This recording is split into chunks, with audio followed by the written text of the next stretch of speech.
Hi guys and welcome back to the channel Deepak Yadav Education. Welcome to the Daily Hindu News and Editorial Analysis of 27th of April 2021. तो guys आज है तारीख 27 अप्रैल 2021 और है Tuesday. देखेंगे आज का the Hindu complete newspaper. The Hindu complete newspaper को एनालाइज करेंगे, बट लेक्चर में आगे बढ़ने से पहले अगर आप लोग को ये कंप्लीट न्यूज़पेपर का पीडीएफ चाहिए तो क्या करना है, सबसे पहले डाउनलोड करना है टेलीग्राम और फिर जाकर सर्च बॉक्स में टाइप करना है Deepak Yadav education. As you can see guys आप लोगों को ये चैनल मिल जाएगा, उस पर क्लिक करना और जाकर इस चैनल को ज्वाइन कर लेना। देखो, अगर आप लोगों को इस तरीके से ये चैनल नहीं मिलता है तो नीचे डिस्क्रिप्शन बॉक्स में आप सभी लोगों को टेलीग्राम का लिंक दे दिया गया है। वो लिंक इसी चैनल का है। जैसे ही आप उस पर क्लिक करोगे ऑटोमेटिकली ये चैनल ओपन हो जाएगा, इसको जाकर ज्वाइन कर लेना। ज्वाइन करने से फ़ायदा क्या होगा, यहाँ पे आपको डेली बेसिस पे द हिंदू न्यूज़पेपर मिल जाता है, डेली करंट अफेयर के वीडियो का पीडीएफ, डेली बहुत सारे डिजिटल नोट्स, और ये सारी चीज़ें मिलती हैं बिल्कुल फ्री में। तो जाकर इसको ज़रूर ज्वाइन करना। नाउ बढ़ते हैं आगे, और आगे बढ़ने से पहले हमेशा की तरह हम लोग अपने लेक्चर को एक मैप के क्वेश्चन के साथ स्टार्ट करेंगे। आज का मैप का क्वेश्चन है आइसलैंड। तो इसको देखना मैप में कहाँ पर है, इंडिया के कंपैरिजन में कहाँ पर एग्जैक्टली लोकेटेड है। देन उसके बाद आकर नीचे कमेंट सेक्शन में टाइप करना, जिससे कि आप लोग इसको लंबे समय तक याद रखने वाले हो। और एक चीज़ और बता दूं कि 2 दिन से डेली करंट अफेयर का वीडियो अपलोड नहीं हो पाया है क्योंकि तबीयत थोड़ी सही नहीं थी। कल से वो वीडियो अपलोड होगा। ओके, तो कल से रेडी होना, और कल से हम लोग जो हमारे पिछले भी करंट अफेयर रह गए हैं उनको भी मैं आने वाले वीडियो के अंदर इंक्लूड कर दूंगा। ओके, और उसके बाद जो हमारा आज के टाइम पर वीडियो लेट हो रहा है, देखो आज का वीडियो तो लेट इस वजह से हो रहा है क्योंकि आज वाईफाई के कनेक्टिविटी ही नहीं है। आज जितना भी काम कर रहा हूँ सब मैं मोबाइल डेटा से काम कर रहा हूँ। इनफैक्ट मुझे वीडियो जो अपलोड करनी पड़ेगी वो भी मोबाइल डेटा से ही करनी पड़ेगी, तो थोड़ा सा टाइम लगेगा। कल से मेरी कोशिश ये रहेगी कि मैं 7 बजे से पहले पहले जो है इस वीडियो को अपलोड कर दूं, क्यों अगर मेरे को यहाँ पर जो इंटरनेट इश्यूज़ हैं वो नहीं पड़ते हैं। तो देखो होता क्या है ना, इंटरनेट इश्यूज़ होते हैं तो मैं कुछ नहीं कर सकता। मैं अगर जल्द से जल्द भी सब कुछ तैयार करके बैठ जाऊँ तो भी कुछ नहीं हो सकता, न्यूज़पेपर ही डाउनलोड नहीं हो पाता। ठीक है, तो इंटरनेट इश्यूज़ को हम लोग थोड़ा सा रिजॉल्व करूँगा मैं, फिर उसके बाद मैं कोशिश ये करूँगा कि 7 बजे से पहले पहले इस वीडियो को अपलोड कर दिया करूँ, और वो जो डेली करंट अफेयर वाली वीडियो है वो हमेशा की तरह 5:30 बजे अपलोड हो जाया करेगी। चलो, आज का सबसे पहला आर्टिकल, अगेन यहाँ पर देखो बात करी गई है लॉकडाउन, वैक्सीन्स, जो एज़ यूजुअल चीज़ें चलती हुई आ रही हैं। मिनिस्ट्री ऑफ होम अफेयर्स ने एडवाइस दी है किसको, स्टेट्स को, यूनियन टेरिटरीज़ को, कि आप लोग क्या करो, कि आप लोग क्या करना है, लोकली आपको लॉकडाउन लगाना है 14 दिन का, ताकि जो ये कोविड की चेन है उसको ब्रेक डाउन कर सको। गाइडलाइंस वगैरह इशू कर दिए गए हैं कि आपको जितने भी इवेंट्स हैं, गैदरिंग्स हैं, उन सब के ऊपर बैन लगाना है अभी के लिए, कुछ टाइम तक कुछ मत करो भाई, 14 दिन तक रुक जाओ।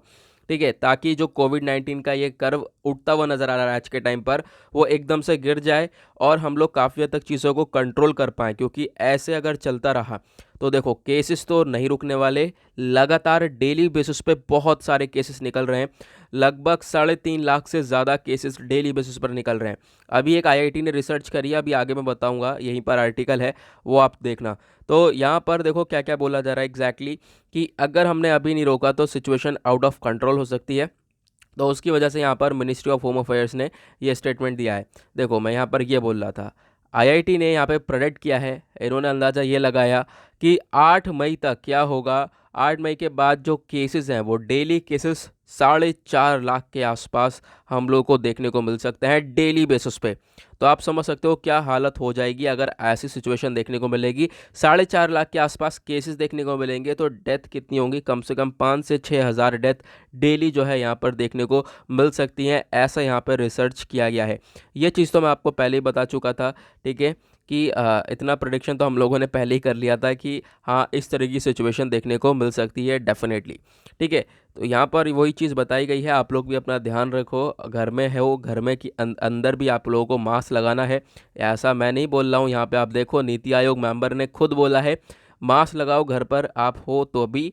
तो ये एक सबसे बड़ी वार्निंग भी है, क्योंकि आज के टाइम पर देखो घर में भी बैठे बैठे लोग हैं उनको भी हो जाता है, और फीवर, जुकाम, ये सारी चीज़ें, कफ, वो ये तो बहुत चल रहा है आज के टाइम पर, कॉमन सी चीज़ हो चुकी है सभी लोगों पे। आप डॉक्टर्स के यहाँ पर जाओगे देखोगे कितनी ज़्यादा भीड़ हो रही है, कॉमन सी चीज़ है। और देखो कोविड जो है ना, आप उसको ईज़िली ट्रीट कर सकते हो। अगर होता भी है तो आप उसको ईज़िली घर पे बैठकर भी ट्रीट कर सकते हो। ये इतना न्यूज़ चैनल्स वगैरह, मीडिया वगैरह ने इसको इतना डरावना बना दिया है कि आप 2 घंटे बैठ के न्यूज़ चैनल नहीं देख सकते, ठीक है? तो यहाँ पर देख पाओगे आप कि इस तरह की सिचुएशन देखने को मिल जाती है। लेकिन यहाँ पर आप कह सकते हो कि ट्रीट कर सकते हो घर में आप आइसोलेट करके किसी भी पर्सन को, ठीक है, अच्छे से। यहाँ पर इनफैक्ट बहुत सारी वीडियोस, बहुत सारे एक्सपर्ट्स का कहना है कि हॉस्पिटलिटी की भी इतनी ज़रूरत नहीं होती है। आप जनरल मेडिसिन्स का इस्तेमाल करो और 2 इंस्ट्रूमेंट अपने पास रखो, चीज़ों को मेजर करते रहो और देन उसके बाद अच्छा न्यूट्रिशनल डाइट दो उस पेशेंट को, और उसके बाद वो पेशेंट घर में ही 10 से 12 दिन के अंदर अच्छा खासा स्वस्थ हो जाता है। ओके, तो यहाँ पर डरना बिल्कुल भी नहीं है इस चीज़ को लेकर, ये आपको ध्यान रखना है। घर में हो, घर में भी मास्क लगाओ। अगर कोई ऐसी सिचुएशन है, घर में बुखार है किसी को, तो फिर अपने आपस के बीच में थोड़ा सा डिस्टेंस करके चलो।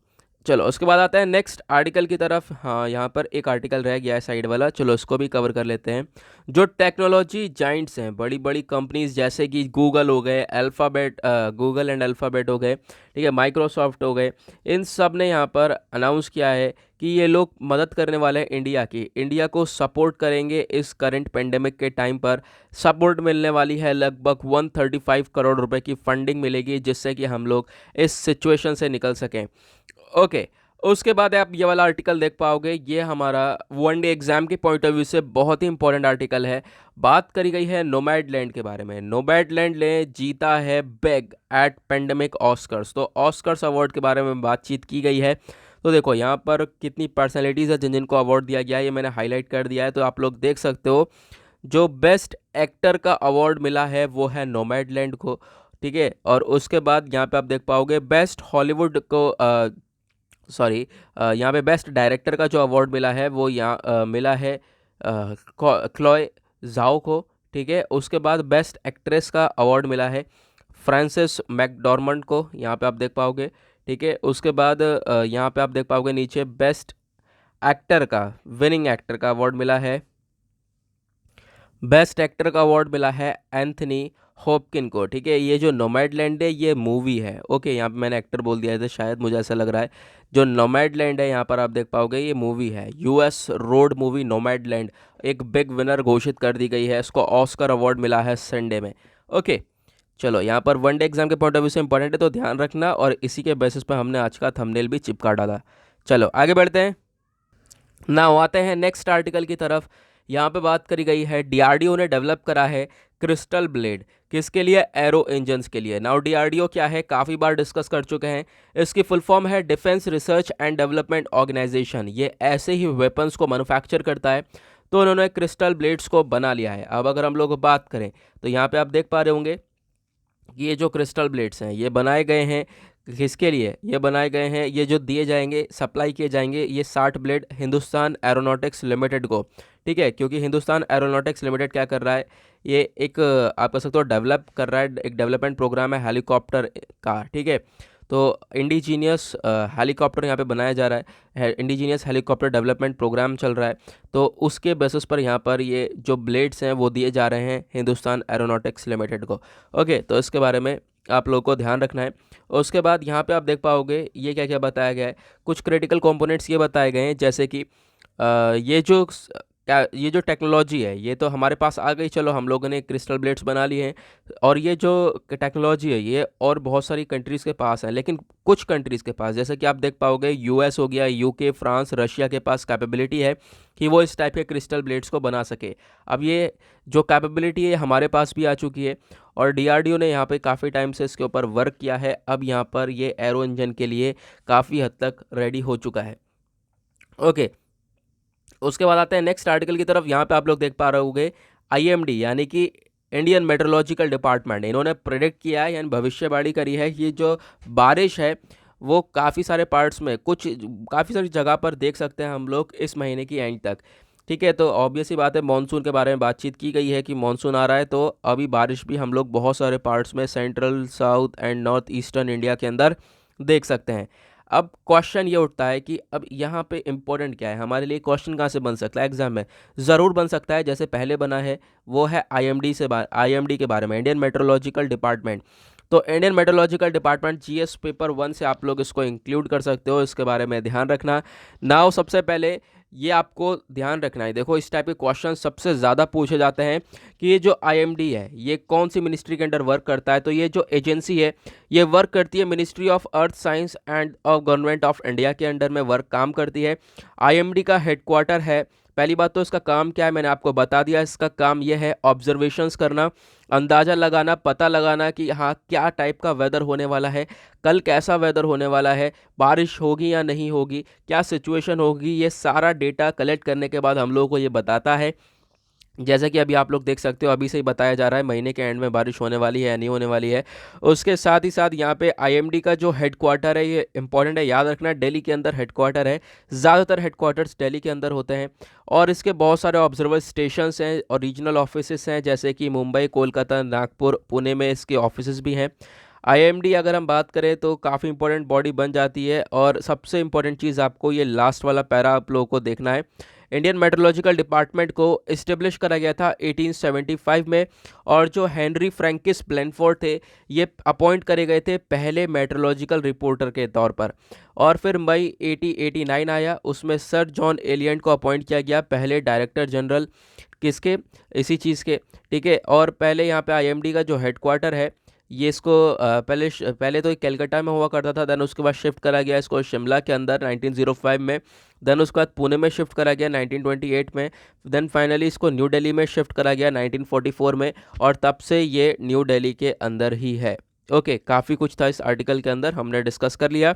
उसके साथ एक आर्टिकल छोटा सा ये दे रखा है, यहाँ पे बताया क्या है कि इंडिया का जो रैंक है किस चीज़ के अंदर, इंडिया का रैंक बताया गया है CCGI के अंदर, चैंडलर गुड गवर्नमेंट इंडेक्स। ठीक है, गुड गवर्नमेंट इंडेक्स में इंडिया की रैंक है 49। तो इसके बारे में ध्यान रखना है। यहाँ पे इस आर्टिकल को मैंने हाईलाइट करना छोड़ दिया था, नाउ हम लोग यहाँ पर इसको भी हमने कवर कर लिया है। ओके, तो क्या है, किस चीज़ पे, किसके बेसिस पे ये अवार्ड जो इंडेक्स बनाया जाता है, गुड गवर्नमेंट के बेसिस पर। ठीक है, गवर्नमेंट की कैपेबिलिटीज़ क्या क्या हैं, आउटकम्स क्या क्या हैं।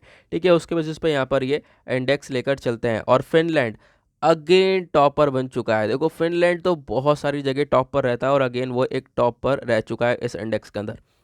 नाउ आते हैं पेज नंबर 9 के ऊपर। यहाँ पे आप देख पाओगे कुछ आर्टिकल्स हैं, जैसे कि एक ये वाला आर्टिकल है, बताया गया भारत की मदद कर रहे हैं बहुत सारे कंट्रीज़। जैसे यहाँ पे बताया गया इंडिया जो है रिसीव करेगा सपोर्ट लगभग 15 नेशन से, 15 कंट्रीज से, और वो 15 कंट्रीज़ अलग अलग तरीके की मदद प्रोवाइड करवा रही है इंडिया को, क्योंकि इंडिया में आज के टाइम पर सिचुएशन काफ़ी बुरी हो चुकी है रिगार्डिंग दिस केसेस।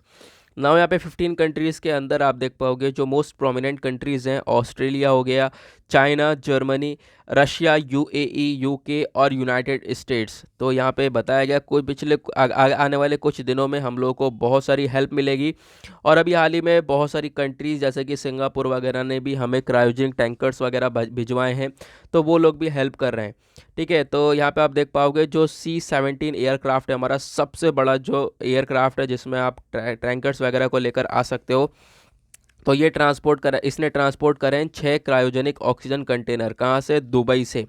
ठीक है, तो यानी कि हर जगह से यहाँ पे मदद आ रही है। और जर्मनी ने भी यहाँ पर ये चीज़ सेंड करी है, ऑस्ट्रेलिया गवर्नमेंट ने हम लोग को ऑक्सीजन सप्लाई और वेंटिलेटर्स, फार्मास्यूटिकल, PPE किट्स, ये सब चीज़ें भेजी है।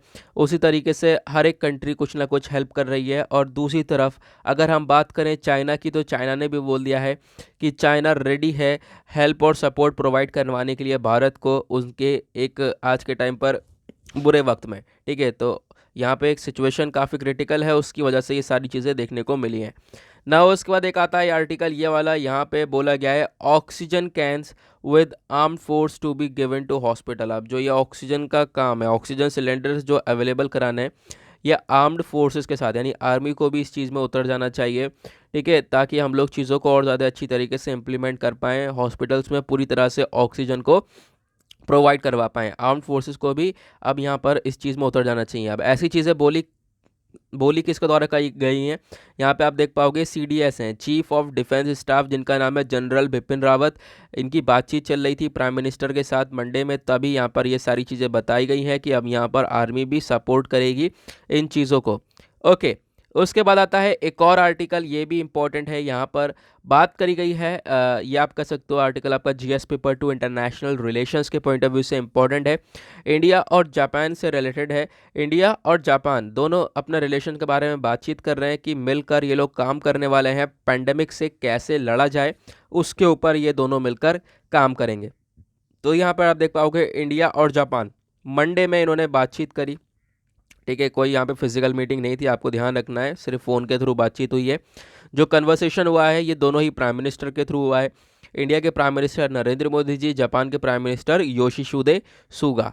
ओके, तो इन्होंने यहाँ पे डिस्कशन किया है किस चीज़ का लेकर, कि ये लोग काम करेंगे साथ में मिलकर, एक रेजिलिएंट, एक मजबूत रिश्ते बनाएंगे, ट्रस्टवर्दी होगा, सप्लाई चेन बढ़िया होगा, ठीक है, रिलायबल सप्लाई होगी, जो टेक्नोलॉजीज़ वगैरह होंगी वो शेयर होंगी, ठीक है। ये सब चीज़ों के ऊपर ये दोनों ही कंट्रीज़ मिलकर काम करने वाली हैं, अपने पार्टनरशिप को और ज़्यादा ग्रो करने वाली हैं। यहाँ पे आप देख पाओगे मैन्युफैक्चरिंग और स्किल डेवलपमेंट के ऊपर भी काम करेंगे। और यहाँ पे बोला गया है जो नई पार्टनरशिप है वो ये डेवलप करेंगे किस किस चीज़ को लेकर, कि मैन्युफैक्चरिंग करेंगे, स्किल डेवलपमेंट करेंगे, और ये सारी चीज़ें बताई गई हैं मिनिस्ट्री ऑफ एक्सटर्नल अफेयर्स के द्वारा। उसके साथ साथ यहाँ पर यह भी बोला गया है कि जापान भी हेल्प करेगा बहुत काफ़ी हद तक जितनी हो सकेगी इंडिया की, to tackle this pandemic. Okay, उसके साथ साथ यहाँ पे आप देख सकते हो ये क्वाड का यहाँ पे जिक्र भी करा गया है कि जो कॉपरेशन है इसमें क्वाड को भी यहाँ पे लोग सपोर्ट करेंगे, क्योंकि क्वाड में मेन दो कंट्रीज़ ये भी आ जाती हैं। आज के टाइम पर क्वाड में हैं 4 कंट्रीज़, कौन कौन सी हैं? Japan, Australia, India, US. Okay, इसके अंदर इंडिया और यूएस का नाम है, तो यहाँ पे आप देख पाओगे इन्होंने क्वाड के बारे में भी जिक्र किया है।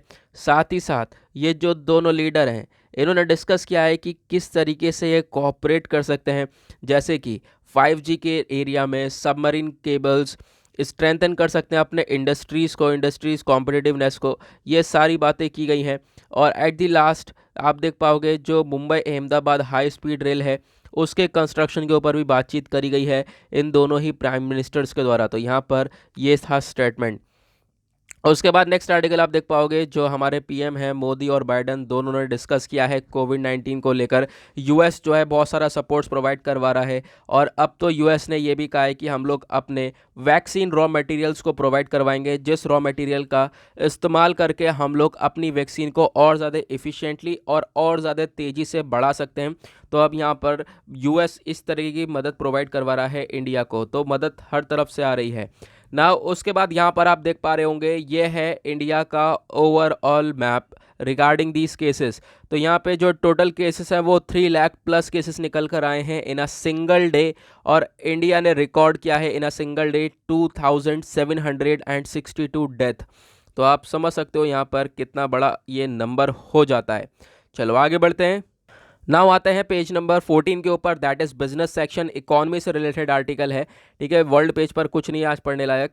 यहाँ पे अगर हम बात करें, बोला ये जा रहा है कि वैक्सीनेशन को बढ़ाना पड़ेगा, और जो वैक्सीनेशन बढ़ेगा तो फिर हमारा हेल्थ इंफ्रास्ट्रक्चर भी बढ़ता हुआ नज़र आएगा। देखो ऑब्वियस सी बात है, जब तक वैक्सीन्स नहीं होंगी तब तक हम लोग चीज़ों को यहाँ पर टैकल नहीं कर सकते। तो यहाँ पर वही चीज़ बोली गई है, वैक्सीनेशन को बढ़ाओ, अपने हेल्थ इंफ्रास्ट्रक्चर को भी बूस्टअप करो, ठीक है। तो यहाँ पर ये सारी चीज़ें बताई गई हैं, क्योंकि आज के टाइम पर ये सारी प्रॉब्लम्स क्रिएट होती हुई नज़र आई हैं बहुत सारी चीज़ों से। यहाँ पे आप लोग देख पा रहे होंगे, यहाँ पे आर्टिकल में बताया गया है amid a massive rise in covid infection, ये जो सेकंड वेव देखने को मिला है। तो आज के टाइम पर एक रास्ता ये है कि हम लोग वैक्सीनेशन को और ज़्यादा स्पीडियर कर सकते हैं, रैंप अप कर सकते हैं, हेल्थ इंफ्रास्ट्रक्चर को और ज़्यादा बूस्ट अप कर सकते हैं। यही सारी चीज़ें हैं जो कि आज के टाइम पर हमारी हेल्प कर सकती हैं। उसके साथ साथ यहाँ पे नेक्स्ट आर्टिकल दे रखा है जो लॉजिस्टिक्स है, वो एक आज के टाइम पर की हो सकता है ऑक्सीजन क्राइसिस को कम करने के लिए, ठीक है। तो लॉजिस्टिक्स क्या है, मतलब कि सामान का मूवमेंट करना इधर से उधर। तो यहाँ पे ऑक्सीजन्स को अगर हम लोग अच्छी तरीके से सप्लाई करते हैं तो वो ज़्यादा अच्छा रहने वाला है, ठीक है। और जो आज के टाइम पर ये क्राइसिस देखने को मिल रहे हैं वो क्राइसिस भी काफ़ी हद तक ख़त्म होते हुए नज़र आएंगे। नाउ चलते हैं एडिटोरियल सेक्शन की तरफ, देखेंगे आज के इंपॉर्टेंट एडिटोरियल्स को। नाउ आते हैं पेज नंबर 6 पर, यही आता है सबसे पहला एडिटोरियल। देखो ज़्यादातर एडिटोरियल 3-4 एडिटोरियल तो वैक्सीनेशन से रिलेटेड है। यहाँ पे बोला गया है जो वैक्सीन्स हैं उसके बारे में, अनफेयर एंड डेंजरस, ये क्या है मैं अभी आपको बताता हूँ। देखो क्या क्या बोला गया है। सबसे पहले तो क्या सिचुएशन चल रही है पैंडेमिक की सबको मालूम है, ठीक है। वैक्सीनेशन यहाँ पे मुद्दा क्या बोला गया है, फ्री वैक्सीनेशन को लेकर। देखो जो पुअर लोग हैं, गरीब लोग हैं, उनको तो फ्री वैक्सीनेशन यहाँ पे प्रोवाइड करवाना चाहिए। अभी तक फ्री वैक्सीनेशन मिल रहा था, लेकिन अब यहाँ पर चार्ज लगने वाला है, तो उसके बारे में यहाँ पे डिस्कशन किया गया है। अब देखो 1 मई से क्या होगा, जो 18+ एज वाले सभी लोग हैं उन सभी लोगों को ये वैक्सीनेशंस लगेंगी, ठीक है। यहाँ पर ये सारी चीज़ें बताई गई हैं, लेकिन अब प्राइस का मुद्दा उठ रहा है। कंसर्न किस चीज़ का है, वो है प्राइस को लेकर। अब यहाँ पर आपको पे करना पड़ेगा, प्राइवेट फैसिलिटीज़ के थ्रू आपको वैक्सीनेशन मिलेंगी, ऐसा यहाँ पे बताया गया है। और दूसरी चीज़, अगर हम कंट्री के अंदर सिचुएशन देखें तो वो भी काफ़ी बुरी है, ठीक है। अब यहाँ पर सिचुएशन ये है कि अब गरीब लोग कैसे पे करें, ठीक है। वैक्सीनेशन कहीं ना कहीं फ्री होना चाहिए था। और सबसे पहली बात, प्राइसिंग अलग अलग रख रखी है। अगर प्राइसिंग एक इक्वल होती तो भी तो सही रहता, प्राइसिंग अलग अलग है, तो ऐसी ऐसी सिचुएशन यहाँ पर देखने को मिल रही है। तो जो यूनियन गवर्नमेंट है, इन्होंने ऑलरेडी एलोकेट कर दिए थे 35,000 करोड़ रुपए कोविड-19 वैक्सीनेशन को लेकर। अपने बजट में इन सब चीज़ों के बारे में बता दिया था, लेकिन जिसमें से अभी तक जो स्पेंड हुए हैं वो 10,000 करोड़ से भी कम यहाँ पे खर्चे गए हैं। तो आप समझ सकते हो इतना पैसा रह गया है अभी भी, तो वो पैसा नहीं लगाया गया है, तो उसको सबसे पहले आपको लगाना पड़ेगा पैसा। ऑब्वियस सी बात है, इन्वेस्टमेंट तो करना पड़ेगा। जब तक यहाँ पे अमाउंट नहीं लगेगा तब तक हम लोग आगे चीज़ों को डेवलप नहीं कर पाएंगे, ऐसा यहाँ पे बताया गया है। तो ठीक है, तो वो जनरल से आर्टिकल है, इसमें ज़्यादा कुछ है नहीं। जैसे कि आप देख पाओगे, अगेन वैक्सीनेशन फॉर ऑल, यहाँ पे मुझे नहीं लगता कुछ पढ़ाने की ज़रूरत पड़ेगी, इस वजह से मैंने इस आर्टिकल में कुछ भी नहीं, आप कह सकते हो, देखा है। यहाँ पे आप देख सकते हो कि कुछ भी ऐसी चीज़ नहीं है जो कि ना आती हो। यहाँ पे जनरल सी सारी बातें हैं। इस टाइप के आर्टिकल आप लोग हज़ारों आर्टिकल कवर कर चुके होंगे पिछले 1 साल के अंदर, तो आप लोग इस आर्टिकल्स को आप छोड़ सकते हो। काफ़ी कुछ आप लोगों ने तैयार करके रख लिया है, ठीक है। तो ये वैक्सीन्स के बारे में बातचीत करी गई है हर बार की, वैक्सीनेशन फॉर ऑल, और उसमें सभी चीज़ें बताई गई हैं कि हाँ देखो, वैक्सीन के एक्सपर्ट्स के द्वारा कहना है कि हाँ 18+ एज वालों को ये जो वैक्सीन दी गई है, ठीक है, सही है स्टेप, इस तरह की चीज़ें यहाँ पर बताई गई हैं सभी। तो यहाँ पे आप लोग इसको इजीली स्किप कर सकते हो, कोई ज़रूरत नहीं है इसको कवर करने की, ठीक है। आते हैं एक अच्छे आर्टिकल की तरफ जो हमारे एग्जाम के पर्सपेक्टिव से इंपॉर्टेंट है। यहाँ पे आप देख पाओगे, बोला गया है अनदर वेव स्पेल्स मोर न्यूट्रिशनल लॉस। यानी कि देखो, जो ये कोविड की वेव है, कोविड की वजह से प्रॉब्लम्स तो क्रिएट हुई हैं, लेकिन साथ में एक बहुत बड़ी प्रॉब्लम क्या क्रिएट हुई है, फूड इनसिक्योरिटी। लोगों के पास खाना नहीं है, ठीक है, लोगों को खाने को नहीं मिला है। ऐसे मिलियंस ऑफ पीपल हैं, तो इस तरह की सिचुएशन देखने को मिली है इंडिया के अंदर। और उसी के साथ यहाँ पे बताया गया, इंडिया का जो हंगर इंडेक्स के अंदर रैंक है वो है 2019 का बताया गया है, वो है 102। देखो 117 में से 102 रैंक कोई ज़्यादा अच्छा रैंक नहीं है, ठीक है, हंगर इंडेक्स में। और हंगर इंडेक्स में क्या देखा जाता है कि लोग कितने भूखे हैं, कितने भूखे सो रहे हैं रात भर, या कितने नहीं हैं। तो यहाँ पर इंडिया की सिचुएशन काफ़ी बुरी है। अब क्वेश्चन ये है कि अगले 1 साल का 2020 का आप लोग बताओ क्या थी इंडिया की रैंक। ओके, ज़रा नीचे कमेंट सेक्शन में टाइप करो। उसके बाद यहाँ पर ये बताया गया, देखो रूरल वाले एरियाज़ को सबसे ज़्यादा प्रॉब्लम हुई है। जो डेटा वगैरह जहाँ से कलेक्ट करा गया, वहाँ से लिया गया, उसमें बताया गया जो भी फूड और फाइनेंशियल इनसिक्योरिटी है वो सबसे ज़्यादा देखने को मिली है पुअर लोगों में, रूरल एरियाज़ में। जो गांव वाले एरियाज़ हैं वहाँ पर सबसे ज़्यादा ये प्रॉब्लम फेस करते हुए नज़र आए हैं लोग, ठीक है। उसके साथ साथ यहाँ पे बहुत सारे स्टेट्स हैं, जैसे कि आप देख पाओगे असम, बिहार, छत्तीसगढ़, गुजरात, झारखंड, मध्य प्रदेश, महाराष्ट्र, ओडिशा, राजस्थान, तेलंगाना, उत्तर प्रदेश, यहाँ सभी जगहों पर ये सारी क्राइसिस देखने को मिले हैं। अब यहाँ पे बोला ये गया है कि आपको देखो, जो न्यूट्रिशियस फूड है वो कम होता हुआ नज़र आया है, कट डाउन हुआ है न्यूट्रिशियस फूड के ऊपर, जैसे कि मिल्क, वेजिटेबल्स, पल्स, ऑयल। ये सब किसकी वजह से हुआ है, कोविड-19 पैंडमिक की वजह से। लोगों को पोषण भरपूर खाना नहीं मिला है। अब लोगों को न्यूट्रिशियस खाना नहीं मिलता है जिसके अंदर पोषण नहीं होता, तो जो वो लोग हैं उनको क्या हो जाता है, मैल न्यूट्रिशन हो जाता है, जिसको हम लोग कुपोषण बोलते हैं। शरीर बहुत अजीब सा हो जाता है, कुछ भी शरीर में जान नहीं होती। इस तरह की सिचुएशन भी इंडिया के अंदर बहुत ज़्यादा देखने को मिल जाती है। ओके, यहाँ पर ये बताया गया। और उसके साथ साथ देखो, उत्तर प्रदेश और जो झारखंड है, ये टॉप के स्टेट्स हैं जो कि वर्स्ट परफॉर्म कर रहे हैं, सबसे बुरा परफॉर्म कर रहे हैं इस पूरे एरिया के अंदर। और जो लॉस इन न्यूट्रिशन यहाँ पे बताया गया है वो कैसे हो रहा है, यानी कि जो आज के टाइम पर पोषण भरपूर खाना ख़त्म हो चुका है, वो किन किन की लाइफ में ख़त्म हो चुका है, क्या क्या रीजंस हैं उसकी वजह से ये सब हो रहा है। रीज़न ये है, सबसे पहले तो लोगों की जॉब चली गई है कोविड की वजह से। उसके साथ साथ जो इनकम वगैरह है वो काफ़ी हद तक कम हो गई है। और नेचर भी यहाँ पे एक तरीके से आप कह सकते हो इस तरीके से टैकल कर रहे हैं हम लोग, तो नेचर की वजह से भी यहाँ पर ये सारी चीज़ें हो रही हैं। पैंडेमिक को हम लोग हैंडल नहीं कर पा रहे हैं, और इन सब चीज़ों की वजह से यहाँ पर न्यूट्रिशन में हम लोगों को कमी देखने को मिल रही है। उसके बाद एक और रीज़न क्या है, रिडक्शन इन इनकम्स। जो लोगों की इनकम है, ठीक है, वो कम हुई है। अभी हाल ही में हमने डिस्कस भी किया था इस जो ये रिसर्च सेंटर है उसके बारे में। प्यू रिसर्च रिपोर्ट आई थी जिसके अंदर बताया गया जो गरीबी वाले रेखा वाले लोग थे ना, जो बिलो पॉवर्टी लाइन वाले लोग थे, वो तो और नीचे चले गए, उससे नीचे क्या जाएंगे, ठीक है। जो और उससे ऊपर लोग थे वो और नीचे आ गए, ठीक है। जो पॉवर्टी वाले थे वो बिलो पॉवर्टी आ गए। मिडिल जो मैन वाले लोग थे वो कहाँ पर आ गए, और नीचे आ गए। इस तरह की सिचुएशन देखने को मिली है। जो अल्ट्रा रिचर वाले थे वही हैं रिचर सेक्शन में, जो रिचर वाले सेक्शन वाले थे वो भी डाउन आ गए। इस तरह की सिचुएशन देखने को मिली है, और यहाँ पे ये सब हुआ है लॉकडाउन की वजह से, जो पिछले साल हम लोगों को सारी चीज़ें देखने को मिली हैं। ओके, तो उसके बारे में यहाँ पर बताया गया है। ऐसी ऐसी चीज़ें हम लोगों को देखने को मिली हैं। काफ़ी सारे लोगों की इनकम ख़त्म हो गई हैं, और उसकी वजह से ये जो न्यूट्रिशन भरपूर खाना है वो उन लोगों को नहीं मिल पाता है। उसके साथ साथ माइग्रेंट क्राइसिस देखने को मिला। लोग जो है इधर से उधर अपने घर से जो है निकल कर जा रहे हैं, ठीक है। जो लोग दूसरी जगह पर काम कर रहे हैं, लोगों ने छोड़ छोड़ कर अपने घर की तरफ वो लोग भागे हैं। तो इस तरह की सिचुएशन हम लोग को देखने को मिली थी पिछले साल, जैसे ही लॉकडाउन लगा था। लोगों को सबसे ज़्यादा प्रॉब्लम हुई थी जो माइग्रेंट वर्कर्स हैं उन लोगों को, ठीक है। तो बहुत सारे लोगों को यहाँ पे सैलरी वगैरह भी नहीं मिली थी। इस तरह की सिचुएशन देखने को मिल गई थी ना। उसकी वजह से भी जो न्यूट्रिशन भरपूर खाना है उन लोगों को नहीं मिल पाया है, जिसकी वजह से भी आज के टाइम पर आप देख पाओगे बहुत सारी प्रॉब्लम्स क्रिएट होती हुई नज़र आएंगी। तो यहाँ पे एट द लास्ट ये बोला है कि जो फूड सिक्योरिटी है वो बहुत ज़्यादा ज़रूरी है सभी लोगों के लिए, और उसके लिए गवर्नमेंट काम भी कर रही है। गवर्नमेंट ने प्रॉमिस किया है कि अभी जो गवर्नमेंट की एक स्कीम है, एक योजना है PMGKAY, प्रधानमंत्री गरीब कल्याण अन्न योजना, ठीक है। तो इस योजना का इस्तेमाल किया जाएगा। लगभग इसमें 5 किलो चावल और गेहूँ जो है 5 kg of rice and wheat जो है पर पर्सन दिया जाएगा हर महीने। ऐसा यहाँ पे गवर्नमेंट ने डिसाइड किया है, ठीक है, कि ताकि लोगों को कुछ ना कुछ तो न्यूट्रिशन भरपूर खाना मिल जाए। और साथ ही साथ जो है जो ऑफरिंग्स है उसको थोड़ा सा और ज़्यादा बढ़ा दिया गया है, जैसे कि पल्सेस दालें वगैरह भी यहाँ पे दी जाएंगी। और साथ ही साथ जो है जॉब्स वगैरह के लिए भी यहाँ पे काम किया जाएगा। जो मनरेगा है उस स्कीम को थोड़ा सा और ज़्यादा बढ़ाने की बातचीत करी जाएगी, ताकि जो एम्प्लॉयमेंट है, रोज़गार है, उसको हम लोग बढ़ा सकें।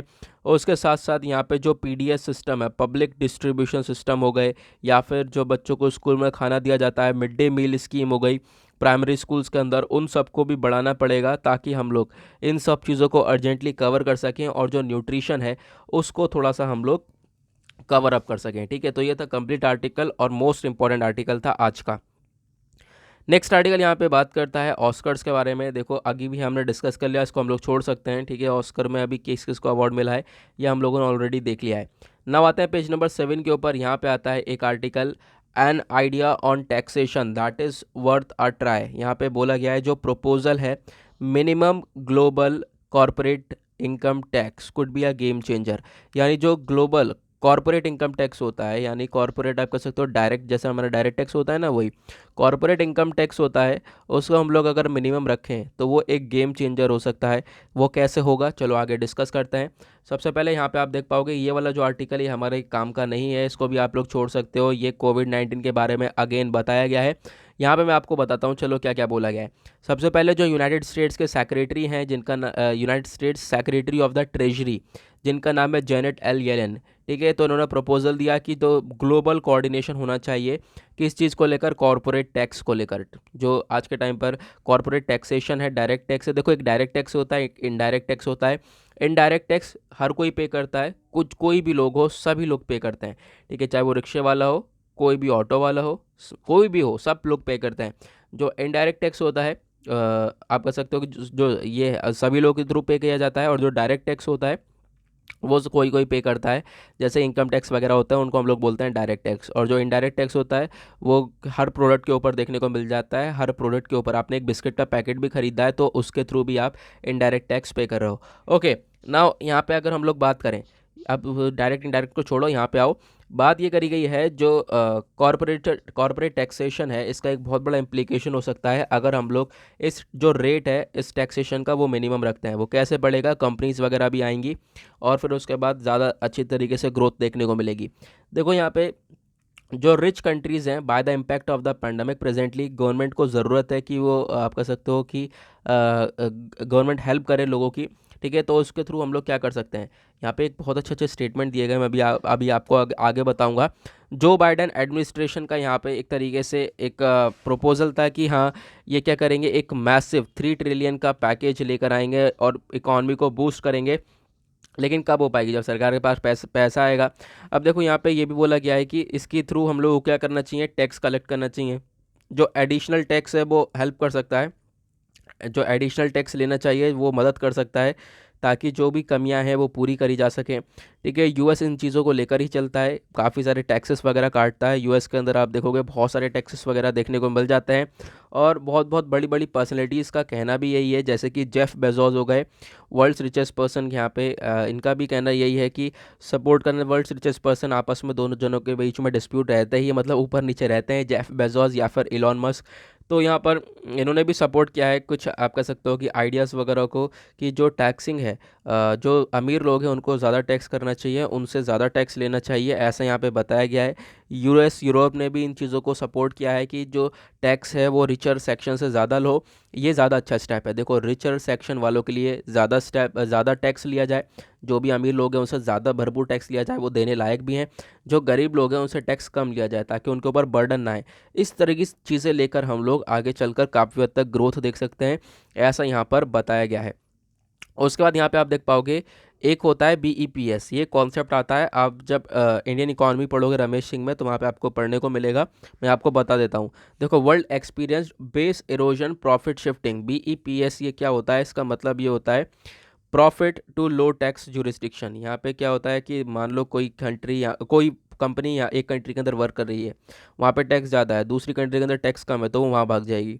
ठीक है, चाहे भले प्रॉफिट मिल रहा हो, तो profit to low tax jurisdiction की तरफ, यानी जहाँ पे टैक्स कम है वहाँ पर जाकर वो कंपनी जाकर शिफ्ट हो जाएगी, ऐसा यहाँ पर बताया जाता है।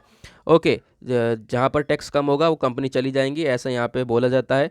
तो यहाँ पे आप देख सकते हो बहुत सारी कंपनीज है जो कि उसी जगह पर भागती हैं जहाँ पे टैक्स वगैरह कम देखने को मिलता है। ओके, और इंडिया ने भी अपने टैक्स, अगर हम इंडिया के बारे में बात करें तो इंडिया ने भी काफ़ी सारा टैक्स रेट वगैरह कम अपना कट डाउन किया था। 1990 से ही कट डाउन कर रखा है, और हाल ही में अभी 2019 में जो कॉरपोरेशन टैक्स रेट था उसको भी कट डाउन किया था, ताकि जो कंपनीज़ वगैरह हैं वो यहाँ पर आएँ। ठीक है, और क्योंकि टैक्स कम हो जाएगा तो ऑब्वियस ही बात है कंपनीज़ वगैरह देखने को मिलेंगी। ठीक है, ऐसी सिचुएशन यहाँ पर देखने को मिली थी। और उसके बाद अगर हम लोग बात करें तो कुछ और इम्प्लीकेशंस होते हैं। Another implication of the reduction in direct tax rate has been government have increasingly depended on the regressive indirect tax. देखो यहाँ पे क्या है कि हम लोग कॉर्पोरेट टैक्स को तो क्या कर सकते हैं, जिसकी हम लोग बात कर रहे हैं उसको रिड्यूस कर सकते हैं, क्योंकि हमारी जो गवर्नमेंट है उसकी जो ज़्यादा इनकम होती है वो इनडायरेक्ट टैक्स से होती है। ठीक है, तो इनडायरेक्ट टैक्स से ज़्यादा रेवेन्यू होता है, तो हम लोग उसकी तरफ डिपेंडेंट हो सकते हैं। और इस वाले टैक्स को, जो कॉर्पोरेट टैक्स है, इसको हम लोग कम भी कर सकते हैं, और ये एक बहुत बड़ा रोल भी हो सकता है। ठीक है, इससे हम लोग बहुत अच्छी चीज़, बहुत अच्छा अपना सोसाइटी ग्रो होता भी देख सकते हैं, क्योंकि होगा क्या, हम लोग अमीर लोगों से ज़्यादा टैक्स खींचेंगे और गरीब लोगों से कम खींचा जाएगा।